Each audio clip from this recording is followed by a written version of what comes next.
So NotebookLM has made some changes to their mind map artifact, and I think the changes are pretty subtle, but like some of their other recent changes, if you use mind maps a lot, the changes will probably be pretty useful for you. So let's go through them.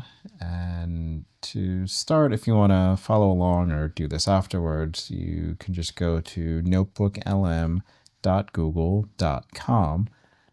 And then you'll likely have to log in unless you're already logged into a Google account, and you will get to this screen. This is just your home screen basically. And then you'll have to either create a new notebook, or if you have one already, go into it. I will go into it because I already did this.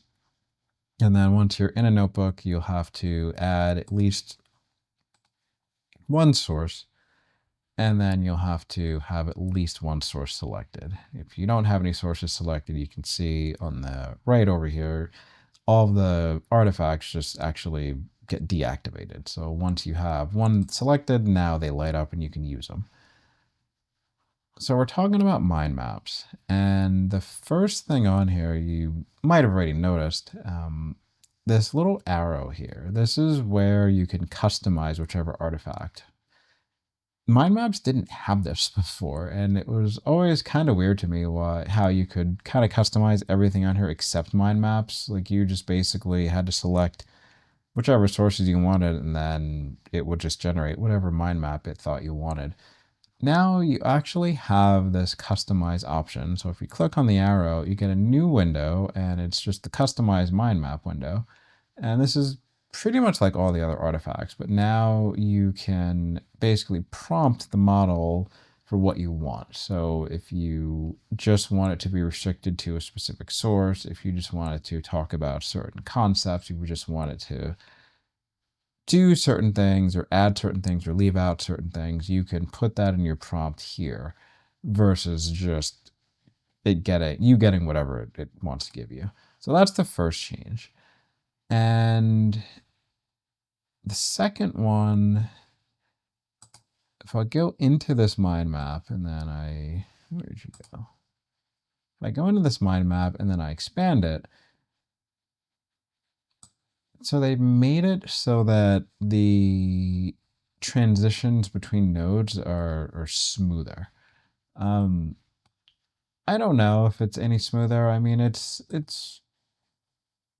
thought it was fine before, the way it actually moved. Like basically, and maybe I'm just reading into this wrong, I think that what they're saying is like when you click on the little arrow here, like this transition is smoother than it was before. Like if you click on it to collapse, then it's like faster or smoother. I don't know. I mean, it's a little bit faster, but I don't think it's mind blowing. I think it's fine, but I thought it was fine before. But either way, they made the transitions faster and smoother. So you can try that out and then see what you think about that. The other thing that they've changed is when you have a mind map artifact here, now you can go to your more ellipsis over here, and two things in here. One, you can rename them, which again, kind of like the customize, rename was kind of a weird thing that before I was like, why can't I rename these? But you couldn't rename mind maps before. Now you can. The other one on here is share. So if you come in here, you can actually click on share, and then you can share this outside of, just you being able to see this, which again, it was one of those things where it was just like mind maps were the only one on here that you couldn't share out. And I'm sure there was a technical reason behind the scenes and they had to code different things and whatever, but again, as I mentioned in the beginning, the changes are pretty subtle, but if you use mind maps a lot, you've probably had one that you're like, why can't I rename this thing? Or like, why can't I just share this with somebody? Now you can. So just recapping quickly, for the mind map artifact specifically, now you can customize it via prompt. You have smoother transitions between nodes.